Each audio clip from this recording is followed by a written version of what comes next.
అని అడగండి, మీకు తెలుస్తుంది ఎవరు అనేది. ఇవి మొత్తం 1,80,000 రూపాయల బిల్లు ఈ ఇంటికి ఇచ్చింది. 1,80,000 ఎవరు రెండు ఒకటే కదా, 1,80,000 ఒక ఇంటికి బిల్లు వచ్చేది గవర్నమెంట్ నుంచి. ఈ 1,80,000 ఎవరు అంటే PMAY అంటే ప్రధాన మంత్రి ఆవాస్ యోజన స్కీమ్. దానికి ఏం చేసినారు, వైఎస్ఆర్ అని పెట్టినారు వాళ్ళు. ఈ వైఎస్ఆర్ అనేది ఉంది కదా, వాళ్ళ దీంట్లో ₹1 కూడా లేదు, మొత్తం ప్రధానమంత్రి స్కీమే. నరేంద్ర మోడీ ఎవరైతే ఉన్నారో అందరికి ఇల్లు కట్టేయాలని నరేంద్ర మోడీ ఇచ్చిన డబ్బులు ఇవి. వాళ్ళు ఏం చేశారంటే వాళ్ళు స్కీమ్ వేస్తున్నారు. ఈ బోర్డులు కూడా రాయాలి యాక్చువల్గా. వాళ్ళు ఎందుకు రాస్తారంటే ఈ బోర్డు రాసి ఇవన్నీ పేర్లు రాసి ఫోటో కొట్టి వాట్సాప్ పెడతారు, మీకు ఫైనల్ బిల్లు వచ్చేది. ఆ బిల్లు కోసము గవర్నమెంట్ రాపిస్తుంది ఈ బోర్డులు.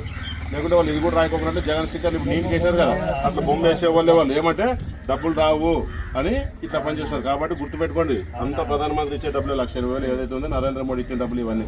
జగన్మోహన్ రెడ్డి ఏం లేదు, ఇట్లా ఇల్లు కట్టించాక ఒక స్టిక్కర్ అంటించిపోతారు అంతే, నాది ఇల్లు అని చెప్పి. రేపు స్టిక్కర్ అంటిస్తారు, 3 రోజులు ఎలక్షన్ల తర్వాత